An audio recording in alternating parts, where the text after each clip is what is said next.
We'll invite our second speaker, Patrick, up to join me. Hello. Hi, Patrick. Thanks for joining us. Hey, can you hear me? Yeah, all good? Yes, I can hear you. I think I froze there for a second, but I'm back now. Thank you for joining us. Feel free to share your screen and we can move straight into the Checker Network workshop. Hi there, my name's Patrick Woodhead, and I'm the lead on the Checker Network. Thanks for joining to hear more about building subnets on the Checker Network. So I'm going to begin by just going through a bit of a background, bit of sort of motivation from like more of a product and market perspective as to why one should build a Checker subnet, and then we can get more into the coding side of things later on. So to begin with, Checker Network in one line. Checker Network creates crowdsourced network intelligence data. If you think about all of the different Web3 and deep in networks, a lot of them people don't really understand how they work. They don't really trust them as they would with more centralized providers. And that even goes for people who are building these networks. A lot of people rely on Web2 solutions for a lot of their stack still. So with Checker Network, we really are just aiming to understand how well Web3 and DeepIn works. And we're gathering intelligence about how well these networks work. And to do so, we have to use another network, which is the Checker Network.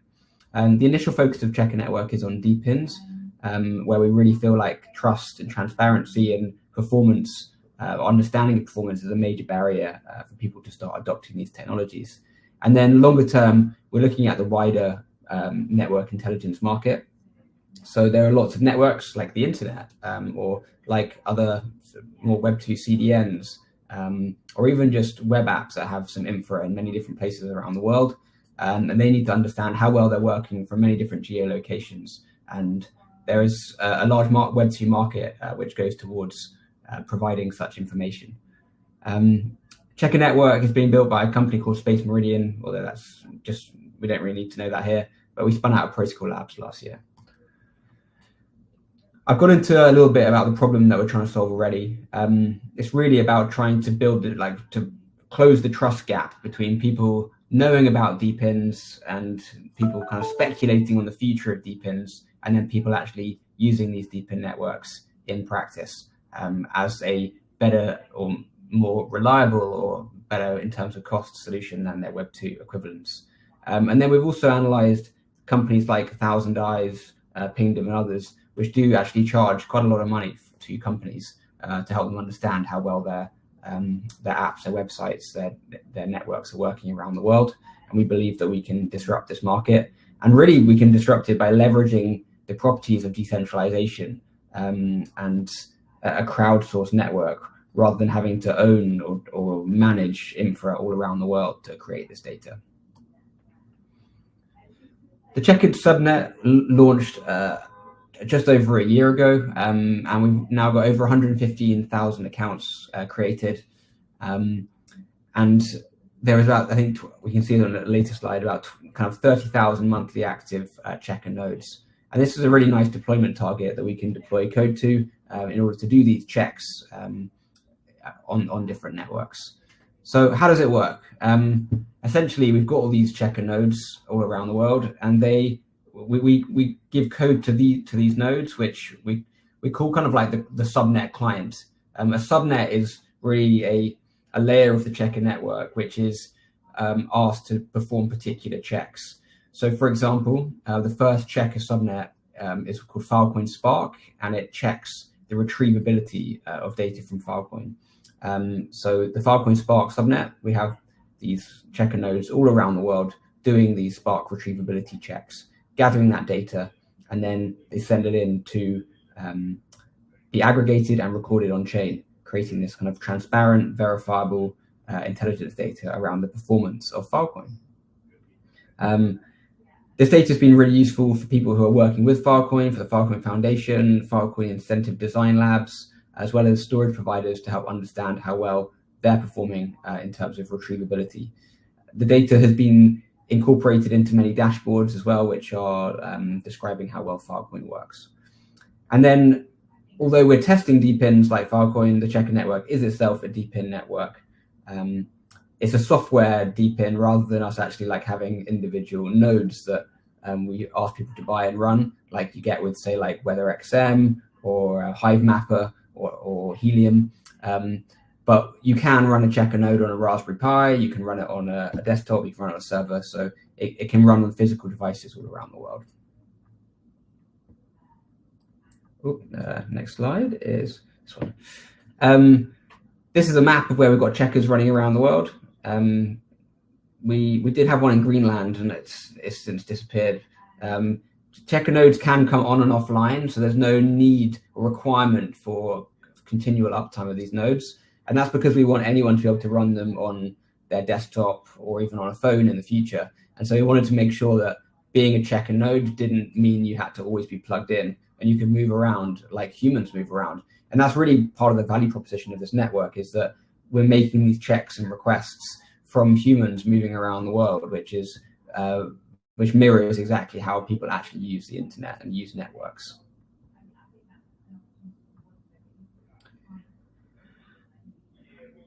When people jump into building a checker subnet, I think the first thing they've got to be thinking of is like, what's the point? Like, why would I build a checker subnet? What's the kind of business model behind this? And there's a few different ways that the checker network works in terms of value flows. So firstly, the checker network Topnet, as we call it, that's providing this deployment target for these subnets. It's also providing a bunch of security modules to prevent against attack vectors, and also rewards modules to manage the flow of tokens to the checkers who are making the checks, as well as collecting it from the people who are interested in this data. Then there's subnet fees. So builders who create subnets, they can earn a cut from all of the value that flows through their subnet. So people who want to buy the data, that value is going to flow into that subnet, and the builder can take a cut. And this is to essentially create it like a business, and help to maintain that subnet, to improve it, and to turn it into something which is profitable for the builder. API revenue, this is really kind of the top end of the value flow of the checker network. Enterprises and data consumers are interested in the data which the checker network creates, this intelligence data, and they're willing to pay to access it. And it's not easy to create this data, having to do so from a globally distributed network, and making requests from a lot of different places to really understand how networks are working from the outside and from the real user perspective. And enterprises are interested in this. And then listings as well.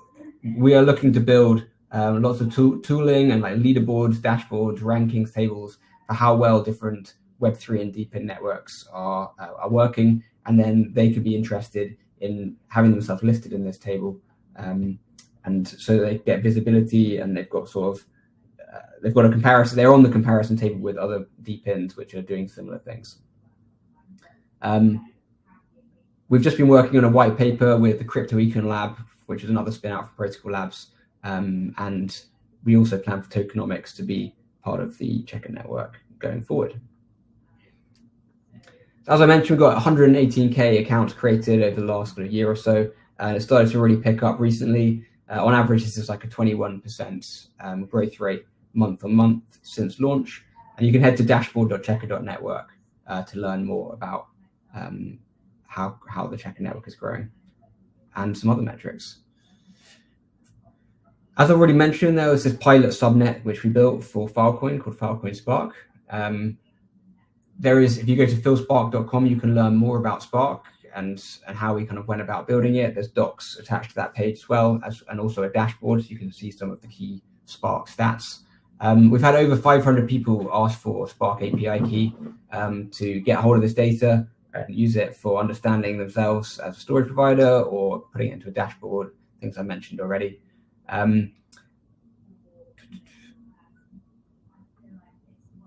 See some stuff coming through on the chat. Oh yeah, cool, we've got the link coming through there, nice. Since we launched Filecoin Spark, really there was not much understanding around retrievability of Filecoin, and this intelligence data has really helped for us to improve how well Filecoin works. So early on in 2024, the Filecoin retrieval success rate was down around 1%. Filecoin was really being used as an archival data store, and people really didn't understand at all how, as a network, you could retrieve data. And since we've really made this data available for people to understand and learn about Filecoin, it's then being used to drive incentives to improve how Filecoin works. And so the Filecoin Incentive Design Lab has taken this data and they've started to add it to the incentive structure of Filecoin Plus. And over the last year, we've seen almost like a 20x really improvement in the retrieval success rate of Filecoin from 1% up to around 20%, and it's continuing to go up. So it's really starting to move the needle on understanding Filecoin and therefore improving Filecoin. If you want to improve some of these networks, you have to first understand how they're working now, using that data to then drive the development of new features.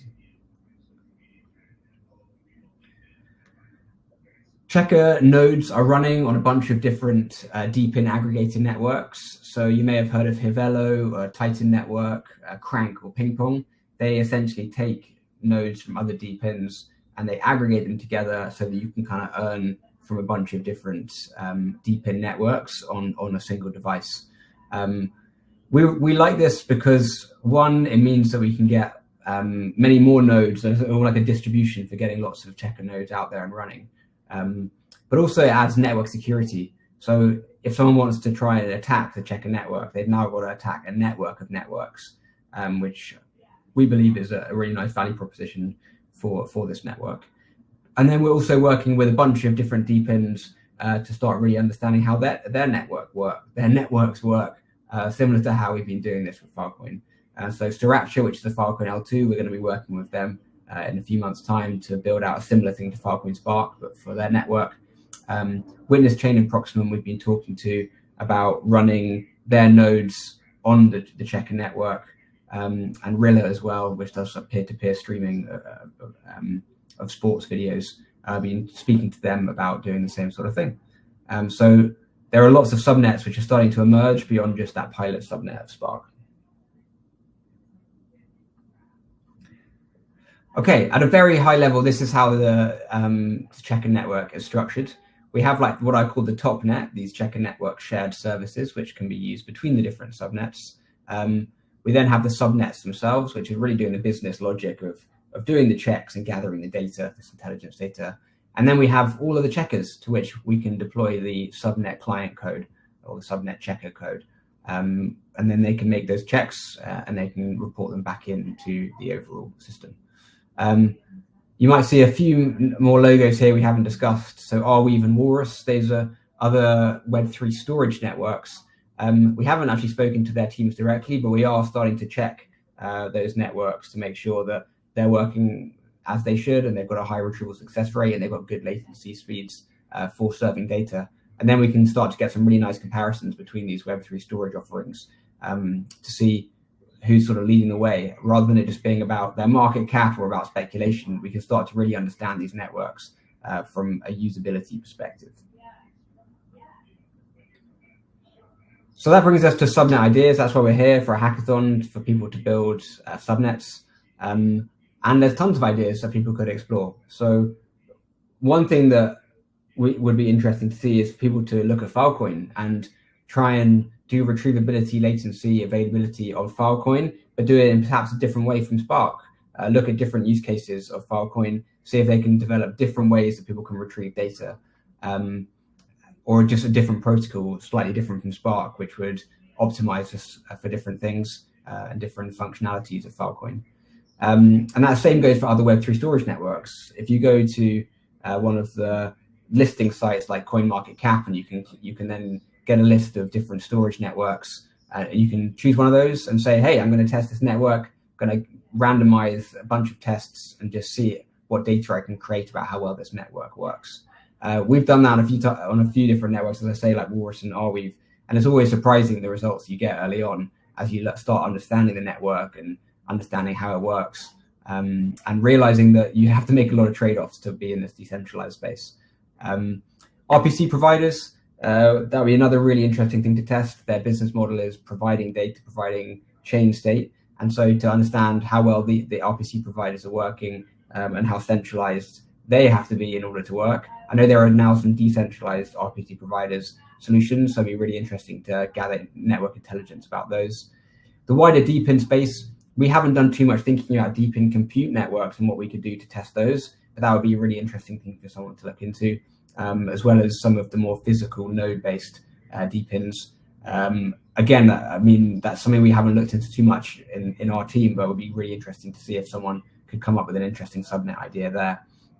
And then moving more into the Web 2 domain, we've got just testing that domains are up, making sure that certificates are valid, making sure that you can visit websites in all different countries around the world, understanding page speeds in different countries so that you can start to report to companies whether they need to spend more money to improve performance or reliability in certain geo regions.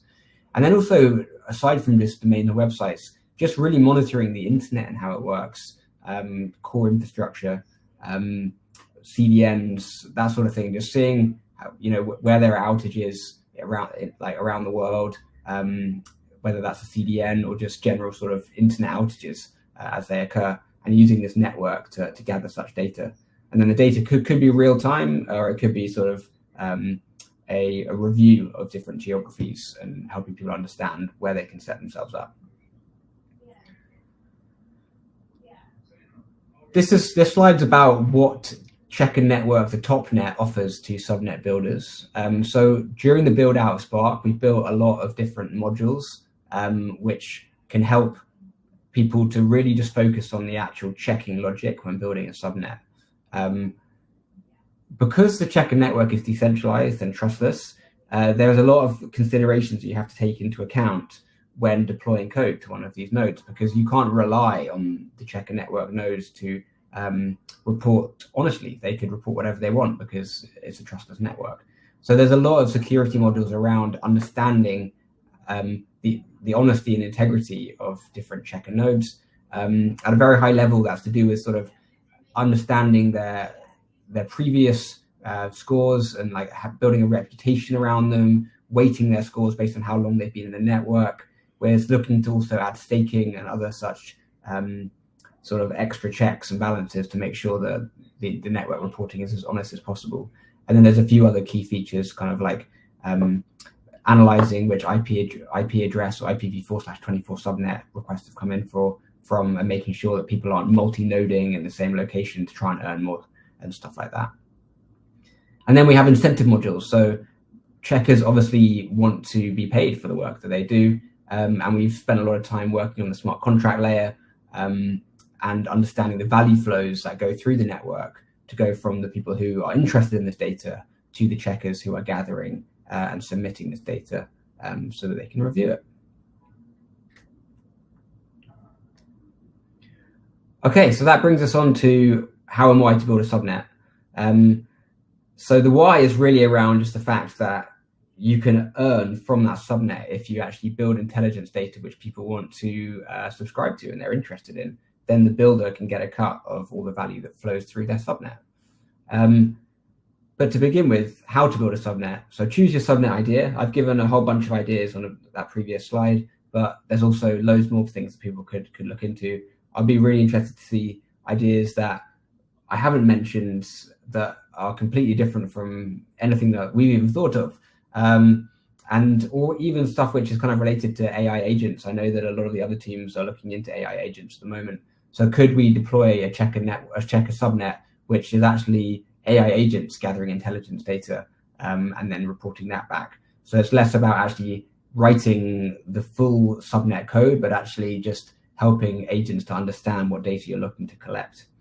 So yeah, you choose your idea. You can start then, rather than deploying it to the whole Checker network immediately, the development process that we've been following is that you just start checking locally. You just imagine that you yourself are a Checker node, and what checks are you going to be performing. So this can be as simple as just like a simple API or like HTTP request to get hold of some data, and just make sure that works. Make sure the data that you're collecting is what you want it to be, and then start to think about what it would look like to deploy that to a network of thousands of nodes who are going to be doing similar jobs. Once you're happy with the data that you're collecting, then we'll start to talk about deploying it to the Checker network and how we can then start to task the jobs out to individual nodes so that some of them are doing the same jobs, and then we can compare the results. to make sure that people are doing the jobs responsibly and correctly. Once we've got those sort of checks in these committees of nodes, we can start to then collect this network intelligence data. We can publish it on chain or a commitment to it on chain. And everything that is submitted from these checker nodes is backed up on Filecoin via Sriracha. So we can help you understand how to pipe that up with Sriracha to back up all the data that's being created. And then we can start to expose that data over an API so that people can consume it, put it into dashboards, that sort of thing. As you're building a subnet, the other thing we've been doing is just building a dashboard from the word go. So as you're creating the data, just build the dashboard on the go, so you have a really nice visual representation of the data that you're collecting. And then that's at that point you've got to that POC of your subnet idea. And then it's really about understanding if there's interest in this data and if you want to take it further. For this hackathon, I think that's a really good place to get to, and then to start to get an understanding for whether people are interested in this. And then if so, it could be something that people might want to take on into the future, even beyond this hackathon.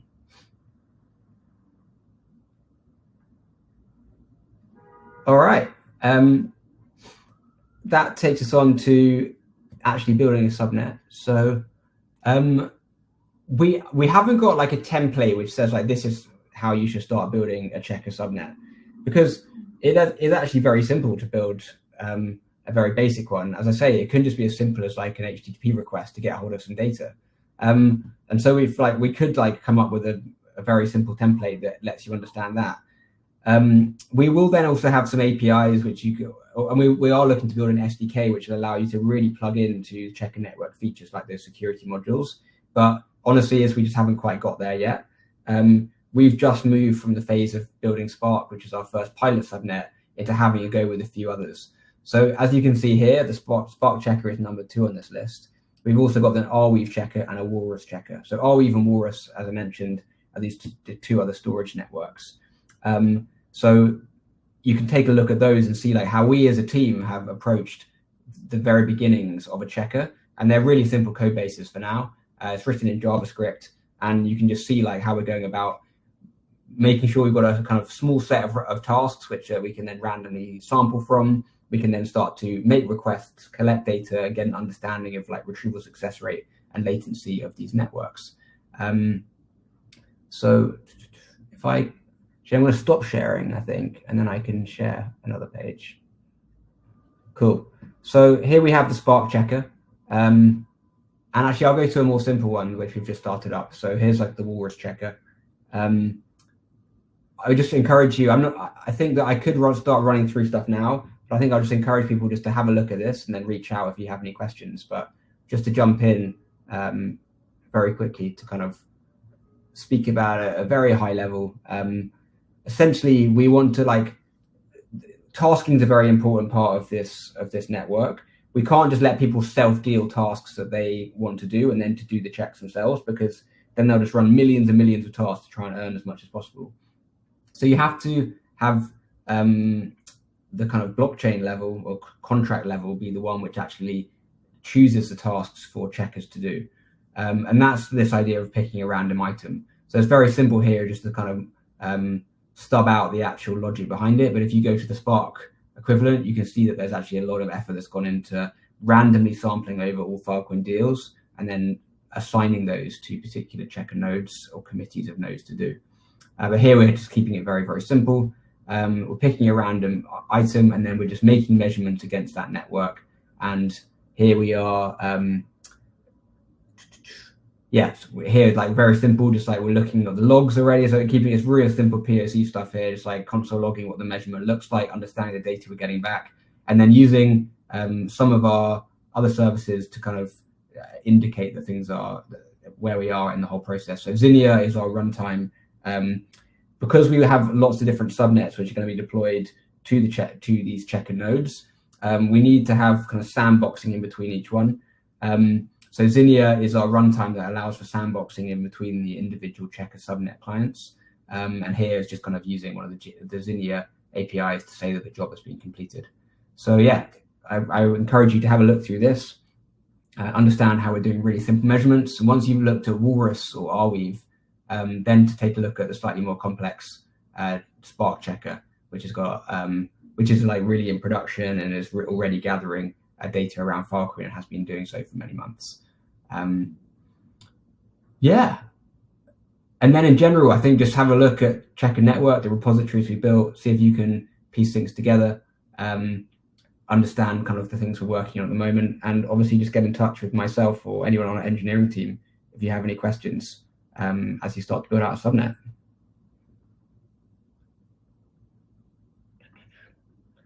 I'm going to stop there.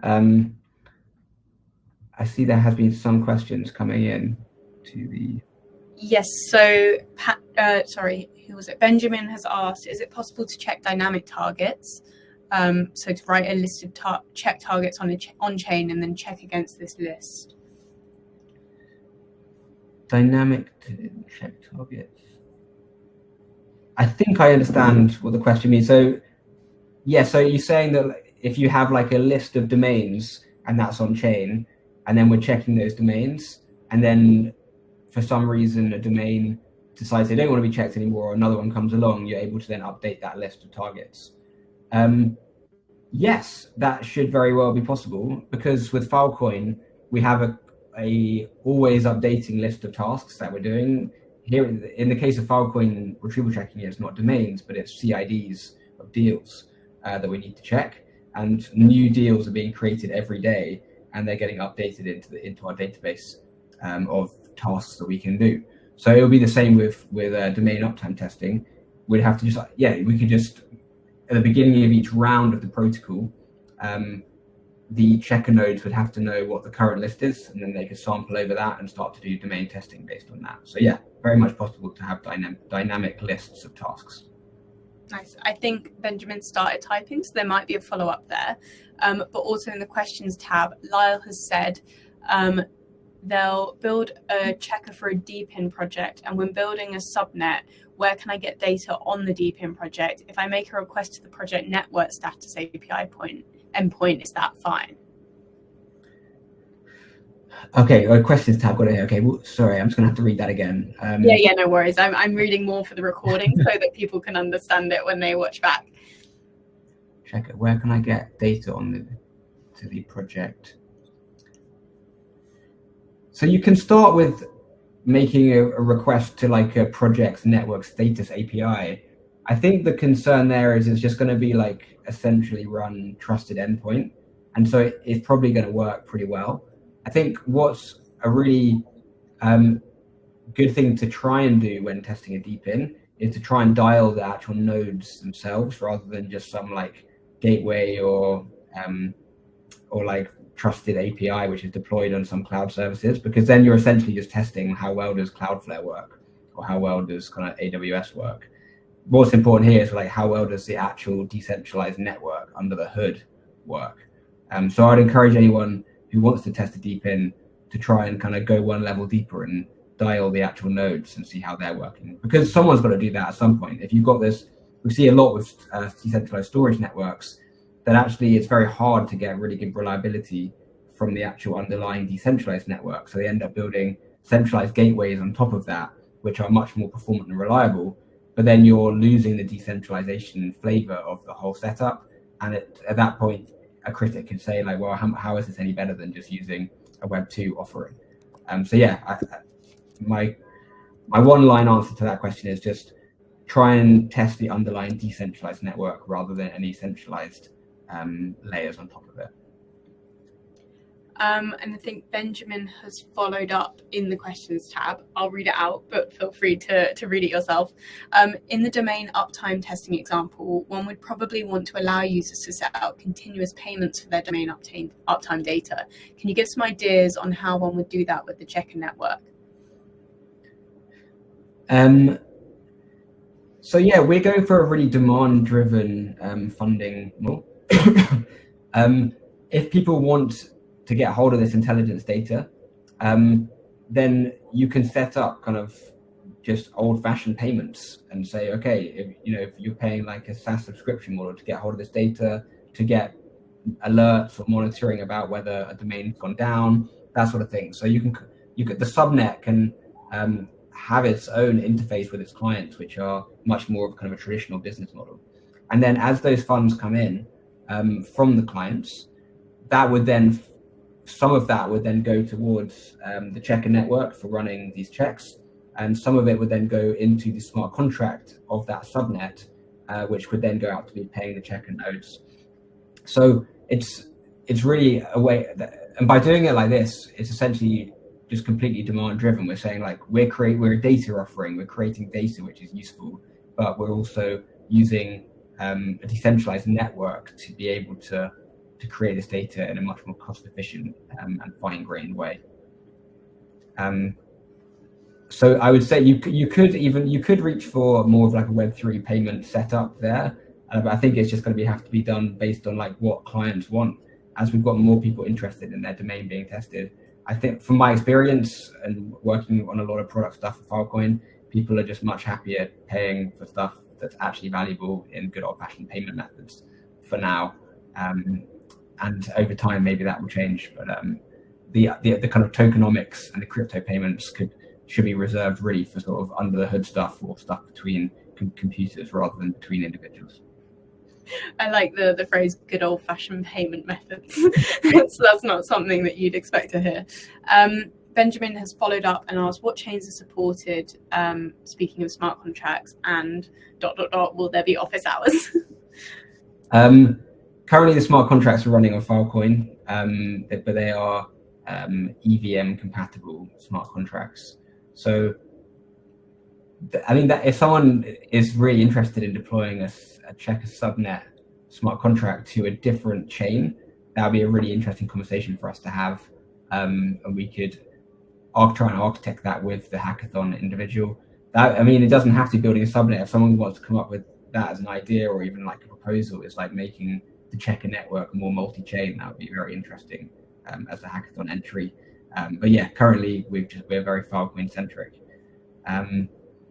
Will there be office hours? Yes, we can do office hours. We're hoping to set aside an hour a week for office hours, but also we're quite an asynchronous team, so often the best way of getting in touch with us is just pinging us on Discord, Telegram, Slack. Nice. Hopefully that has answered everyone's questions, but we'll give people another minute to see if there's anything else that's last minute. Thank you very much, Patrick, for joining us today and giving us this introduction to Checker Network and giving some advice on how people can get started. As with the Akave workshop, this workshop is also going to be posted as a recording tomorrow, and hopefully we can put some of the useful links in the Hacker Pack as well, possibly on the YouTube video. So you should have everything that you need to get started. After this session ends, I would assume, Patrick, the advice would be to check out those GitHub links, maybe specifically the Spark one. Maybe could you post it in chat? Actually, that might be quite useful as the sort of closing link that people can click through to and then have a look when we end this call. Because if there are no other questions, then we will end it there for today.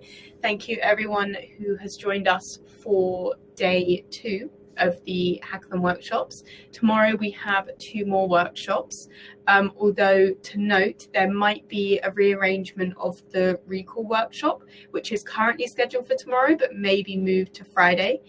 So just bear that in mind if you're interested in that workshop specifically. But otherwise, as the same as today, we'll have a workshop at 5:30 UTC, so at the same time that today's workshop started, and that will be from Sriracha, and then possibly the recall workshop if it doesn't get rearranged. So Patrick is posting some useful GitHub links in the chat, so make sure you open them before the call ends so that you can take a look. But otherwise, all this information is probably easy to find anyway, so don't worry. I will check questions tab one more time, chat one more time. Lyle is typing, so I'll let you finish, assuming it's not just some thanks. Yeah, I believe the links are already in the Hacker Pack, but I will check, and if they're not, then I will add them. Yeah, they are already there. Cool. Okay, we will end it there for today then. Thank you everyone for joining us, and we will see you very shortly.